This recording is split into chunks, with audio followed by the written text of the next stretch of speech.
So are you ready to PR yourself? We'll remove the mystery from all things PR, and we'll discuss everything from our top strategies to tips and tricks and everything that you can utilize to further enhance your brand or your message.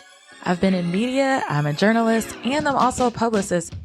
I am Leah Frazier, CEO of Think3 Media, and your host for PR Yourself with Leah Frazier. Let's go.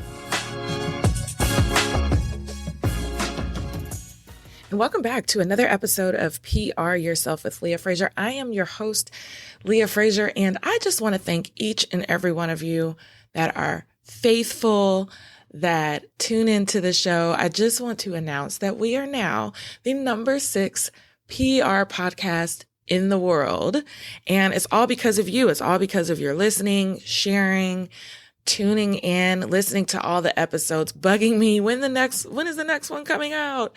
And so we have climbed up the ranks. I think in the first year we were number 8 on this particular ranking. And then last year I didn't publish as much. So we fell to about 52 and now we're back up to 6. And if anybody knows, I am an athlete, used to play basketball, played all until I reached my collegiate years, played throughout college. And I am very competitive. So I am coming for that number 1 spot, whatever it takes. I want to be able to come back and say we are the number 1 PR podcast in the world. But for right now, number 6 is okay. It's okay. And so much is going on in PR land. Like there's so much I want to record, but I do run an agency full time. So it's really, really hard. Like everybody wants the PR comments and the crisis communications comments on everything that's going on with Vanderpump Rules. And really, I should say we should just do crisis communications commentary on all things Bravo TV because everything is toxic and drama on that channel, even down to I'm obsessed right now with the Escape and SWV show. I think it's Queens of R&B or something like that.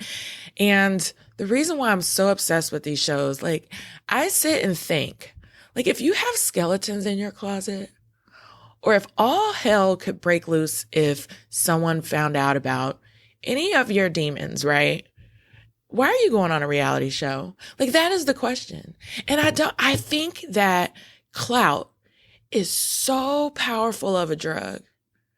Or maybe it's the thought that if I go on this reality show, despite if they find out all of my little skeletons that may fall out of the closet, maybe the clout that comes with being on the show or the thought that it could elevate your career just kind of outweighs common sense because we're just finding out so much stuff like with the Vanderpump Rules and Scandival is what they're calling it. And if you're not familiar, I would just go out and Google it. I mean, it is a lot. There's so many podcasts. There's so many shows that talk about it. It's insane. And then on the Escape show, there's so much drama involving the family of Tamika and Latasha Scott and Latasha Scott's husband, who's like, he's got his own things that he's battling and everything is coming out, whether or not it was introduced on the show or not. And I just have to think, because my mind is always either in my attorney trained mind or it's on the PR side. And I'm thinking like, did you do like when you do like a cost efficiency analysis, like, did you do a crisis analysis? Like if I go on this show, could this possibly be exposed? And then what would be the level of damage? Like, I don't think these people consider this, but fine. It's for all of our entertainment. So I don't know. I've reached out to a couple of folks that you guys love to come on and maybe we'll talk about it. I don't know, but all of that is going on. And then my fascination with this blue check, that has arisen. So if you haven't been paying attention, just recently, I believe Twitter already had this, but Instagram now allows you to buy the blue check for verification. Now, not way back when, but before this happened, you literally had to apply. You had to prove to Instagram and Facebook that you were either a public figure or that your brand was so powerful that someone would go and mimic it, and therefore they needed to verify you. You needed verification that this is the real you. Well, now anybody can buy a blue check, I believe, for $15. And every time I log into my Instagram account, there's a notice, and the notice is kind of like, do you want to buy your verification? And it's just insane to me. I honestly don't care that much. I feel like if you're going to follow me, you're going to follow me whether or not I have a blue check or not. But then there's the psychology part of me that's like, we've been conditioned to prioritize those with blue checks as being more important, as being on almost a hierarchy. So if we've been conditioned, can we unwind that conditioning so fast that when we see someone we know ain't really got shit going on and all of a sudden they have a blue check, can we unwind our conditioning to kind of move them back down the hierarchy? Or does our brain automatically, when we see them, think, wow, they've got it going on, or they're a powerful brand? That is the question. And I'm not sure if people are really answering that. They're doing more surface level. So here's what a Hollywood Unlocked posted that made me laugh. He said, Instagram sold 44 million blue checks in one day at $15 a check. That's 660 million they made just because y'all want to be somebody y'all not. And then he went back and clarified that, by the way, this is monthly. So 660 million monthly, maybe, or maybe it's 44 million monthly that Instagram is selling. I don't know. It doesn't matter. I'm not here to judge, but it is if you're in PR, or maybe you are into neuroscience and even psychology, it's been very fascinating to watch. I'm not even going to lie. And the little nerdy bells in my brain are just going off. So stay tuned. Like, I am literally on the hunt for a psychologist that can weigh in on this, and secretly hoping they can validate my theory, because I'm not a psychologist. I don't have a degree in that, but I want to hear their take on this, because this is very fascinating to me that we would go so far as to buy the blue check, right? It's not that much. It's $15, but it's the why behind it. And then, am I dumb? Is what I think, right? Because maybe it is smart if society has been conditioned to think a certain way by seeing this little blue check. So maybe I'm the one that's not playing this game right. And that's where I want an expert to weigh in. So if any of you are out there that are psychologists, or maybe you're in neuroscience and you want to weigh in on this with me, please reach out. Or if you know somebody that would be really, really great at discussing this, please send their information my way. Email it to me at Leah, Leah, at think, THINK, 3, THREE, media, media.com. I am fascinated in this, and whoever reaches out, I probably will take the episode and make like an article out of it, because I'm just that much of a nerd.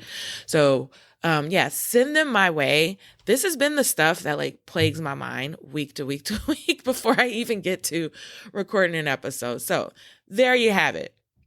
Okay, so segueing just a little bit, super excited for this episode. We're going to be hitting on the trending topic of artificial intelligence in PR.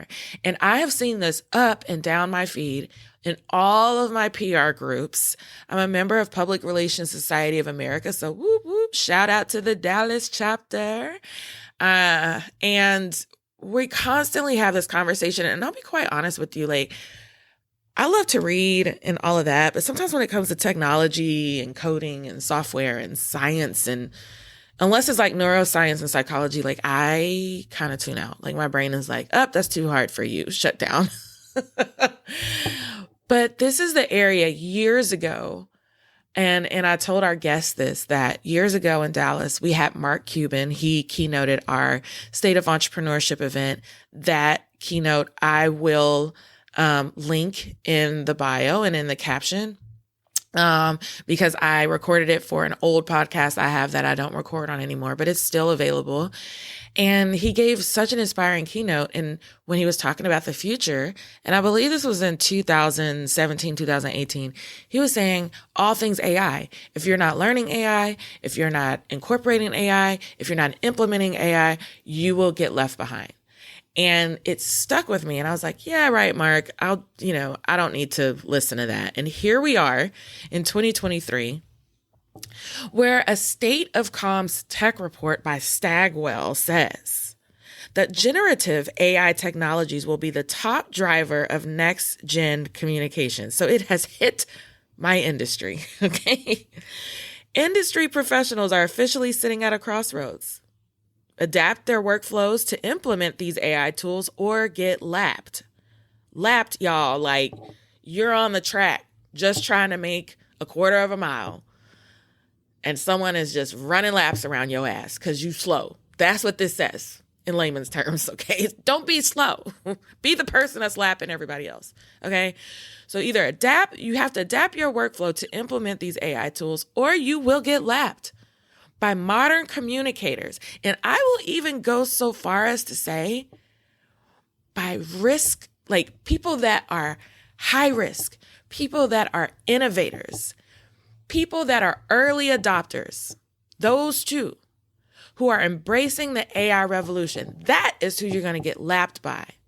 And they're going to take all your clients.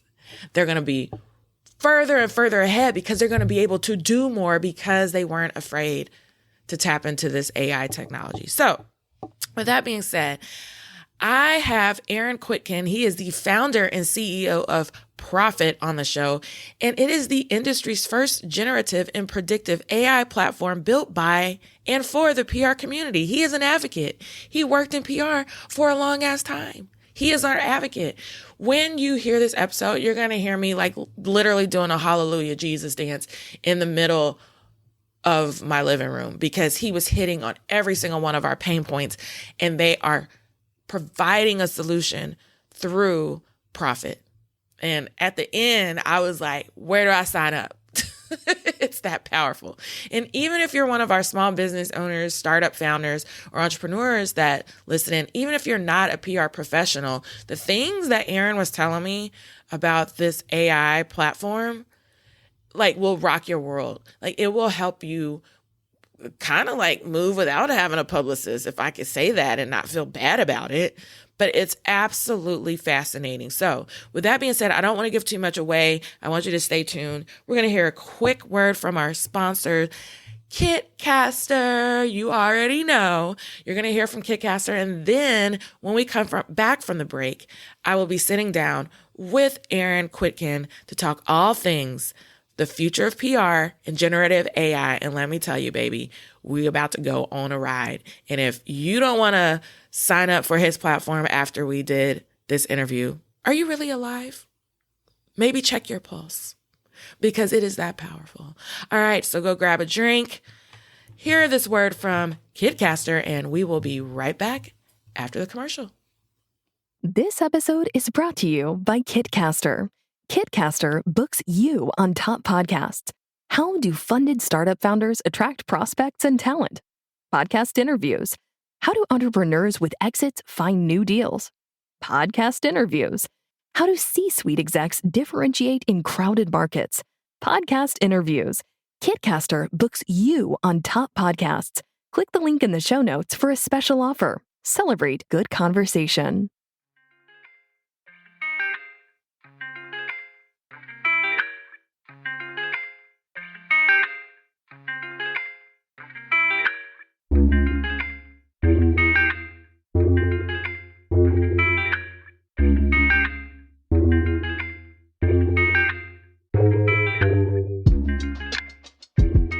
Well, we're going to go ahead and get started. I'm super excited for all of you that are going to join. We have Brianna that says hello over from LinkedIn. So, hey, Brianna. I am super excited for this discussion. This will be available on replay and on the PR Yourself with Leah Fraser podcast because this topic is so incredibly important. And I really it doesn't even really matter what industry you're in, but I know just being involved in PRSA, we're constantly having conversations about the intersection of AI and PR and what are some things we can put on automation to make our lives easier. And then just like this magical unicorn or something that just fell out of the sky, I got an email about Aaron Kwittken of Profit. And it was like, do you want him on the podcast? Because he can talk to you about this intersection of AI and PR and how it can make our lives easier. And pretty much, if you don't get with the program, you're going to get left behind. So you kind of need to do it. And so it's like, please, Aaron, come tell us what we need to do. Oh my gosh, you're way too kind. So welcome to my show. Thank you for having me. It's a great honor to be here. And I appreciate all the kind words. No, thank you for making time. And like I said, this is a very, very timely, and it will be an ongoing discussion for a very, very long time.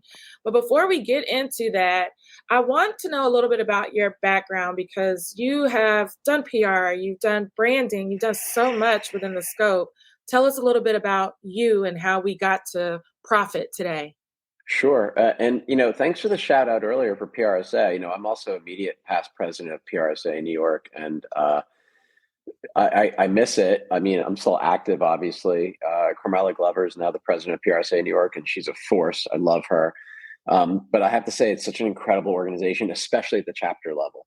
Yeah. Really smart, passionate people who are always looking forward and learning and developing. So yeah, real quick, I have been in the business for a little bit more than 30 years now. If I took off my hat, if you could see, that's the 30 years. I'm just wearing my Fight On USC hat for my daughter. But I had the great privilege of being able to build a product as a user. I love our tradecraft. I love our profession. I've run large agencies, started my own agency. It's called Kwittken, changed the name to KWT Global, sold it in 2010 to MDC Partners. They merged with Stagwell.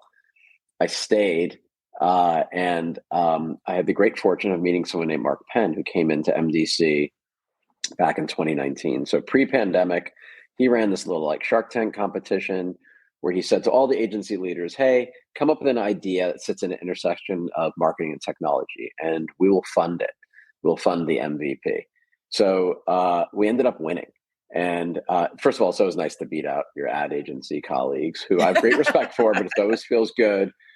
Mark is an interesting guy. His whole background's data. His whole background is, political strategy consulting, political science, polling. He was chief strategy officer at Microsoft, so he appreciates the intersection of technology and narrative. And he also ran a big agency that was once called Burson Marsteller, now BCW.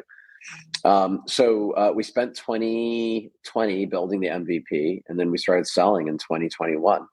And so I've been living this AI world for a number of years now. A lot of people at the time said, well, why are you giving up your day job? I said, well, I have a great person who can succeed me at the agency. Her name is Gabrielle Zucker, and she's doing an amazing job.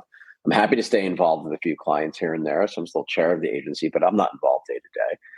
But I do believe the future is this notion of a communications engineer, meaning you don't have to have an engineering background, but you need to have an engineering mindset as a communicator. How can we become more predictive, productive, and performative as PR people? Using data to historically, our industry is based on instinct and gut and sometimes charm. And that has always been a frustration for me as a practitioner. So the other frustrating thing for me was, as PR people, we spend all of our time helping others tell their stories of transformation and innovation. Yet we never really look at ourselves, and we're like, we do the same thing over and over again and get the same result. And so much of the industry, when it comes to comms tech, was focused on how did I do these monitoring services, which is important because we're always asked, how do I know it's working? I'm trying to solve the question of how do I do better? Yes. And the two questions behind that are, who's interested in my story and how do I make my story more interesting? So who's interested is predictive AI. How do I make it more interesting? Generative AI. That's how I break that down. Ooh. We started off in predictive. And, Leah, my issue has always been, when I started back in this a long, long time ago, we used to there was no internet. It was press release parties. We'd wait 2 days, call a reporter. We'd have conversations and relationships. I would actually read, and then I would connect my pitch to what a reporter has written on in the past. I don't think there's any malintent in this, but a lot of those media database companies just put their databases online. And now you have young and mid-level people just spamming the shit out of reporters. Yeah. I wrote for Forbes for 10 years. I stopped in 2021. I still get pitches because the data it's outdated and it's frustrating. And so and they're charging an astronomical amount, and they're not data. And they're not considering the fact that even with a lot of these digital media outlets, their turnover, you may have a freelancer that's writing for 20 different outlets and they leave one and go to the other, and you still have all this old, outdated information in there. So that's a great point. I'm glad you mentioned that because, we've been a lot of the industry is focused on tracking the reporter. So what we did is we turned it on its head and let's track the content. I should be able to predict future media interest and sentiment based on what they've written on in the past. In the same way that movie studios and book publishers do this when it comes to predetermining commercial future viability of a script, right? So that was the original idea behind Profit, to become more predictive. And that was the first kind of use case. And then about a year and a half ago, we started working on the generative stuff. Why? Because our customers were like, yes, I don't want to spam reporters anymore. And I get it. We want to replace media databases with media targets. We want it to be intelligent. But my team's not really, can you get my team to write better? And my answer is no. Yes, I hope they're not watching, but let me clap that. Because these babies can't write. Yeah, and when I ran my agency and my teams, I always used to say to myself, how can I find someone get me 50, 60% of the way there? The other thing is, how do I make something that's long and technical a little bit pithier and more interesting? Mm-hmm. And that's where Taylor came in. And Taylor, we launched at South by, and then I was over at USC, and we've been doing webinars. And Taylor is our generative AI writing tool. Taylor can create a pitch. It can create social posts in 10, 15 seconds, which is pretty amazing. That is. And then we tied Taylor into our overall prediction engine for reporters to surface reporter interest and sentiment. And we called it Taylor because I'm a fan of Billions. I love Succession, but Billions, I don't know. Do you watch Billions or not? No, I need to. Well, you look this up. There's a character in Billions named Taylor, and they are this algorithmic genius who is clairvoyant, sees around corners. And what I love most about them is they challenge the status quo. They always say, how can I be better? How can we be more creative in what we're doing and more performative? So that was a project name for Profit. And then I named our generative AI tool after that character in Billions. We have about 850 users on the platform, brands and agencies sometimes working together. We have a freemium version we just released. We have a pro version, which allows up to 5 users with limited functionality. And then we have full-on enterprise, unlimited runs, unlimited usage. And it's just been an interesting pivot in my journey as a PR person. I love the tradecraft. Trying to put my logic into a spreadsheet and then have that logic that then get turned into user stories and code and algorithms has been incredibly humbling. But I do believe that in the same way that we use things like Grammarly and spell check and Excel and calculators, this is just a system. It's never going to replace us. It never should replace us. It's just to help us become, again, more performative, productive, and predictive. And I don't want to automate anything. I just want to try to remove some of the pain of the tedious nature of what we do. And I do think that if we do that, we can probably impact upskilling, and we could also probably lessen attrition and improve retention, especially at agencies where that's temporary. An agency guy or a covered agency guy, it's 25%, which is a big number. That's a big number. Yeah. I was thinking as you were speaking, just about how we're not replacing, humans, or we're not replacing any of those things that maybe, you need a human being to do. And I think that's one of the fears that a lot of people have is the moment you adopt any type of artificial intelligence, we're taking away jobs. And so I'm glad you addressed that. Yeah. No, I think we might even add jobs. And by the way, I think we're probably going to add happiness. I mean, So many people go to universities and spend an outrageous amount of money on higher education, which we should. It's fine. But we're not using it always, right? So I think this is going to hopefully help us perform higher value tasks and do the counseling that our clients really need. I always think about it like when something goes wrong, who gets called first? Who are the first responders of marketing? We are. They don't call the ad agency. They're not calling social media, maybe, but just maybe to help spread a message. But we're the thinkers here. So I'm trying to make us think more, not just do more, right? Right.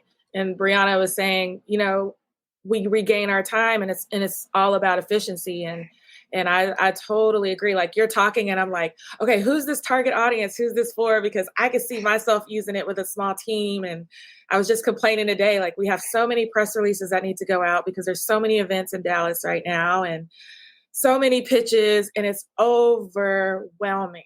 It's so overwhelming.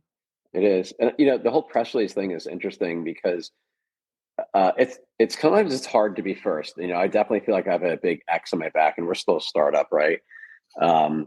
But I see all these companies now and our competitors like, we just announced a press release generator. I'm like, really? That's like 5% of what we do. Like, that is, it's almost insulting. I'm so innovative. I just put a press release generator into the market. Really? What the fuck is that going to do? I'm pitching. What I'm doing is I'm pitching all the time. I'm not press releasing. Yes. Verb. It's so offensive to me. And they're just kind of just jump on the train, right? They're trying to jump on, they're going to put .ai after everything. And, before we got on the air, we're talking about .ai, like the island of Anguilla is like super happy because they're getting all sorts of fees now. And it is funny because years ago when we launched, I got blocked by a lot of spam filters because a lot of folks' email systems thought that my emails were sus because it said .ai. Now it's getting through everywhere. It's like, okay, come on in. AI it's the new trend. Yeah. It's like, hurry up and get your .ai URL before it's taken. Yeah, I bet people name it. I'm sure Musk will name his whatever. He's got lots of kids. His next child .ai or AI, right? Yeah. This is so interesting. Walk us through. So would you guys still consider that you're in beta? And hi, Brian. Mm-hmm. Welcome. No, so you're out of beta. This thing is like. Oh yeah, no. We were an MVP back in 2020 and into 2021. We're probably on our 4th generation product now. Awesome. Hi, Brian. I like how LinkedIn does that. It's super cool. So this is very real. We're constantly iterating on it, right? And the thing I've learned about software is that you're always on, just like we're always on for our clients. You're always on creating enhancements. Soon, you're going to be able to create crisis statements. I'm going to train the algorithm to draft crisis statements. And there are more, even though we all like to think that there's a lot of art in what we do, and there is, but there's also a lot of rote and formula and linearity to what we do. So, unplanned executive successions, product recalls, government enforcements, labor issues, litigation. I mean, there is some structure to those sentences. So we're going to upload some of those templates into our platform. You'll be able to pick like a tone like apologetic or contrite, cooperative, and you'll be able to do internal comms, crisis statements. And again, it's just kind of first drafts. But I think the magic is tethering together generative and predictive. No one's doing that. It's really hard. I understand why. It requires a lot of data and a lot of logic, and we have to keep changing our logic to accommodate for how the environment and the media industry is changing. Yeah, there's so many freelancers, as you know, and which is why I like doing it this way, because it doesn't matter if Leah is with TechCrunch or Fast Company. I'll know because I'm following what you're writing, not who you are necessarily. I love that. Because sometimes I freelance for several publications, and Muckrack does not pick up everything. It doesn't pick up certain outlets. And so some people don't even know to pitch me, or they don't know that I've been writing consistently, because some of those platforms, like you say, they're just not as sophisticated enough to track all of that data and that information. So yeah, and I'm sure you get as many shitty pitches as I do. It's like, I just got a pitch the other day asking if I would be interested in covering the Gypsy Kings tour. And I'm like, nothing offensive against the Gypsy Kings, but I'm like, What is it about me? Like I have a podcast called Brand on Purpose, and then I would write about reputational issues for the Drum and for Forbes. How is that related? How is that relevant? It's because they're just blasting it out. Yeah. They're just maybe not even clicking a box. It's just send off. Right. And you wonder why people are unhappy because they're living in a sea of despair and rejection. Yeah. Why is no one responding to me? Well, because you actually have to do the work. I'd rather you send out 10 really smart pitches than 150 bad ones. Did you know that podcasts are a great way to grow your personal and business brand voice? Listen, here's a secret. We all want to feel connected to brands we buy from. So what better way to humanize a brand than through sharing your story on a podcast? Think about it now. You in bright lights and on PR Yourself with Leah Frazier. Hey, it can happen. Listen, Kwittken is a podcast booking agency. They're one of the friends of the show that specializes in developing real human connections through podcast appearances. So if you're an expert in your field, you have a unique story to share, or you have an interesting point of view, it is time for you to explore the world of podcasting with Kwittken. You can expect a completely customized concierge service from their staff of communication experts. Kwittken is your secret weapon in podcasting for business. Listen, your audience is waiting to hear from you. Don't make them wait too much longer. So what you're going to do, you're going to head to kitcaster.com. That is kitcaster.com/PR yourself to apply for a special offer for friends of this podcast. And listen, don't delay. Get with it today. A lot of your amazing guests that you guys love so much on this podcast came from Kwittken. Don't delay. Next time it needs to be you. Imagine this though. So we're able to personalize pitches. So we are scraping the last 3 articles and looking at your LinkedIn, and we're trying to then relate what you wrote most recently to what we want to pitch you to write right now. And we're going to be able to do that, not just one by one, but like 20 at a time. And then you can pitch from your native email. I don't like platforms that want you to pitch from their platform. Yeah. It makes me very uncomfortable. Again, it's so interesting to do something as a practitioner versus like just some third-party tech person. Yeah. Because these are things that are concerning to me. I don't need anybody eavesdropping on my back and forth with a reporter, even though they might not be. The fact that they could, makes me very uncomfortable. I love that you're hitting, like, you talking is hitting every single pain point, like, as it enters my mind, where I'm like, I know we move things very slow at my agency because we take the time to personalize all of our pitches. But if you're saying, look, we can do that, okay, check, done. Don't want to send it through a platform. No disrespect to a Cision or a Meltwater or whatever, but if our reporters are used to seeing it from my email address, or for some of them, they've adjusted the firewall so it could come through. I don't want to send it through your platform. So I'm so glad that you are the person kind of like advocating for our pain points here. Totally. Yeah. And I just think that as we continue to kind of innovate in our industry, it's only going to get more exciting. I've been trying to think about the arc of my own career and like what was transformative. And this is really going to date me, but email was hugely transformative, right? The internet was massively transformative. Social was transformative, and the iPhone, right? This though, AI in general and AI techniques will probably have the most consequential impact on our business in the history of our business. I really, truly believe that. And think about it. You have your own agency. Wouldn't it be great if you weren't paid hourly? Is that really a true reflection of your value to your clients? I don't think it is.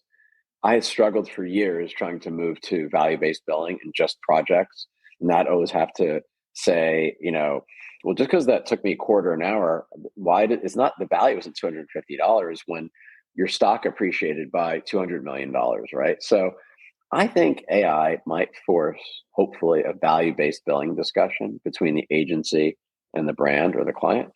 We have to get procurement on board, but I do think that it's more than just being performative and productive and predictive. I do think that potentially it's going to reset our value and get us from behind the curtain and put us in front of the curtain with our clients. And I say this as an agency guy. Aaron Kwittken for president. Aaron. Yeah. I'm going to make a shirt.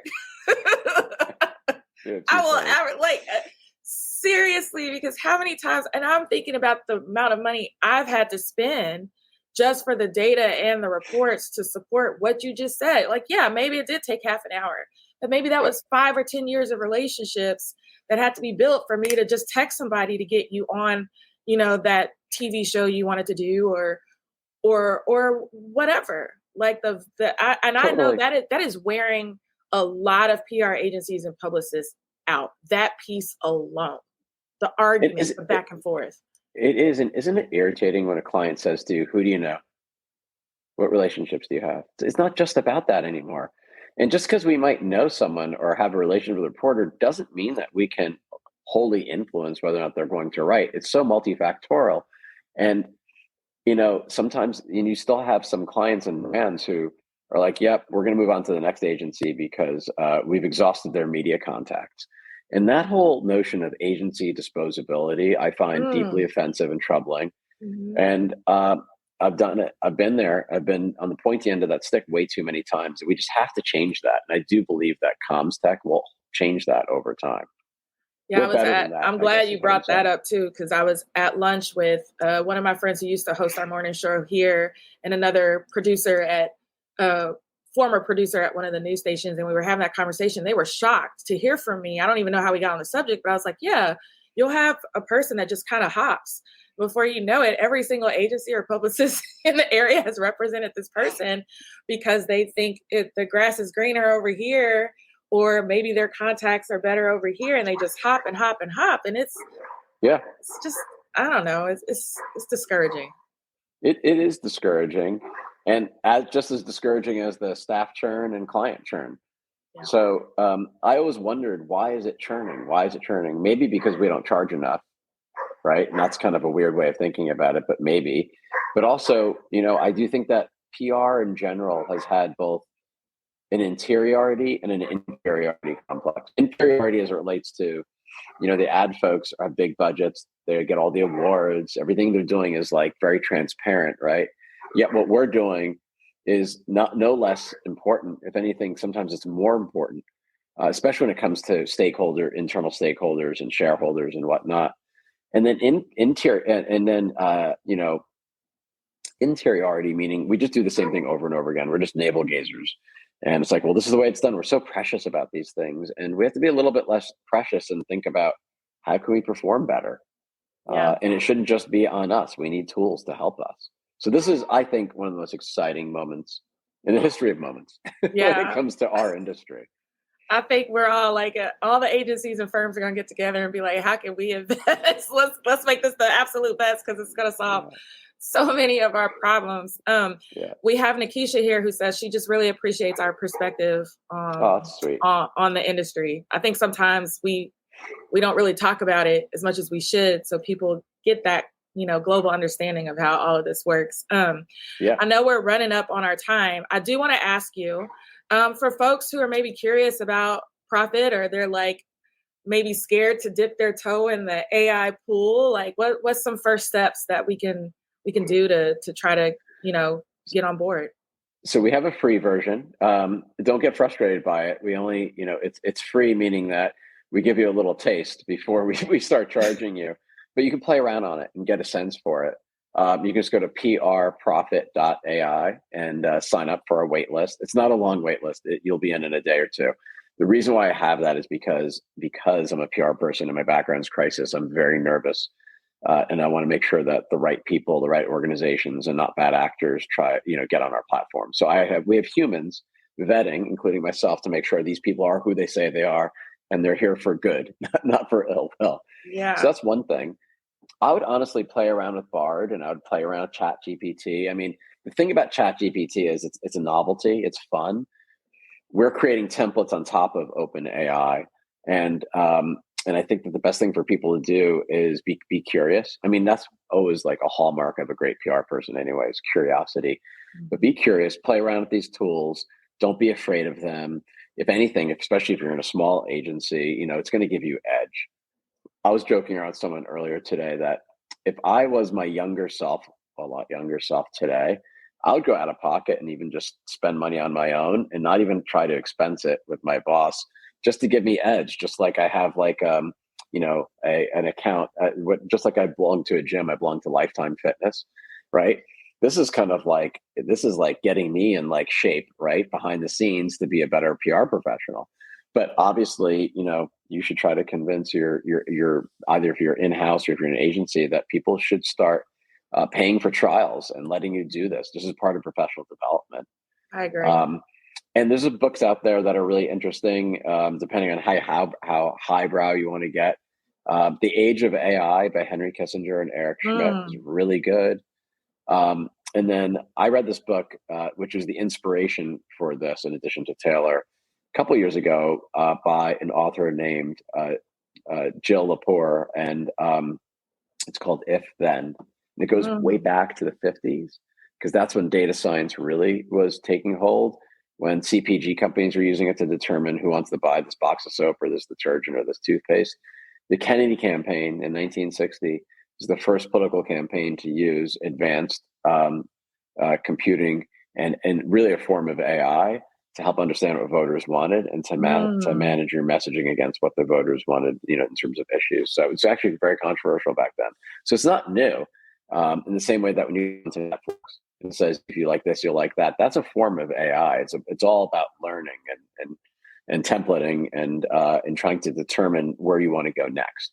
So that's what I would encourage people to do. And read more and talk about it and just really kind of play around with it. Don't be afraid of it.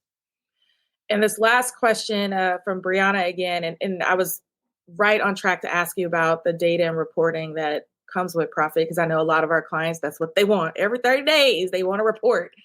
But Brianna is like, do you think, when we go back to what we were talking about earlier, do you think it's because we don't charge enough, or clients just want the data or get in the door and create their relationship? Is that what's declining our value to them, I guess? It can be, I think, and sorry for the dogs barking. They're just okay. They're in violent agreement. I have pets, I get it. It's just so interesting because I think that relationships matter, but you're not going to create relationships through spamming people, right? So I think it's a combination of things. We do need relationships, both with our clients and with influencers and media. But because we don't charge enough, I do think there's this perception that our value isn't very high, or isn't as high as an ad agency or as someone else. And that is bothersome to me. And I know it sounds weird, but that we have to flip the script on that. Yeah, and thank you, Brianna, for the question. And last question for the platform. So there is a data and reporting element, or is there something, because I know you're like our advocate, is there something that can be shown to the client as far as, I don't know, the efficiency of it all, or like? Yeah, so you can show media interest by outlet and by reporter. We force rank them. You can export that to a PDF. You can export media lists into a PDF or to a CSV file, and also test different. It's almost like pitching in the cloud before you pitch in real life. You can test different versions of your content to see what media might be interested in it, which I think is really fascinating. So it's really bringing us back to strategy. Instead of leading with the tactic, you're leading with the strategy. What we don't do yet is we don't monitor then what happened after that. There's so many companies that are really good at that. We have a partner called Peak Metrics that does that really, really well. They also do very good kind of signal to noise monitoring around mis and disinformation. We haven't gotten into the CRM or the monitoring game. And in part, it's because I feel like that ground is covered very well by other companies. But where the white space really is, it's a blank space. Really is, how do we get better at what we're doing? How do we perform better at the front end? And if you perform better in the front end, there's less questions about reporting, quite frankly. Awesome. Well, Aaron, I thank you so much for your time. It is prprofit.ai. If you want more information, take advantage if you're a PR professional, or we train a lot of small business owners to do their own PR. That's what started the podcast, because they couldn't afford an agency or a firm. So try that out and see how it works for you, and go ahead and just go to the next level. That free trial doesn't last very long. Exactly. Well, we try. And if anybody wants a demo, I'm happy to demo. It's one of my favorite things to do. I think I do like 30 of them a day now. I've never been busier, which is so funny because a year ago today, we were doing fine. We're signing people up, but I wouldn't say it was a headwind, but it was there was no tailwind. Now the tailwind is enormous. Yeah. So it's just such a pleasure to meet you, and I'm so appreciative of being on your show. Thank you so much. And you have thoroughly convinced me. Years ago, Mark Cuban keynoted our Dallas Startup Week. He was our keynote speaker, and he said, the future is AI, the future. And he said it over and over again. And I was just like, no, I was one of those ones like, no, I don't want to learn it. I don't want anything to do with it. And I'm just seeing it all come into fruition. And I was like, all right, Mark, you were right, as always. It just takes, you have to be patiently impatient is how I describe it. Like anything else, if it's worth it, it's hard, right? And Brian just says, I'm not in PR, but sounds like those that embrace and learn how to use AI, we benefit from this technology. I plan to talk about AI on our podcast. Thanks for the discussion. Thanks for tuning in, Brian. Thank you, Aaron, for your time. Super excited about Profit. You guys go out and at least do the free trial. Try it out. Make your lives easier. And we'll definitely be following for your success or your continued success, Aaron. So thank you so much. And hope to see you at Icon in Tennessee, in Nashville. Yes, right? Yes. We're planning all of our Dallas stuff around Icon. So I guess I'll be there. Yeah, I'll see you there. All right. Bye, Aaron. Take bye, care. everyone. Have a good weekend. You too. Happy Bye-bye. everything. Okay. Bye. And there you have it. Aaron rocked my world. I am so just blown away with technology, AI, just the future. It's like in another lifetime, I only want to be as smart as these people that create these more better ways of life for us. When I come back and I have a different brain. But no, Aaron was amazing.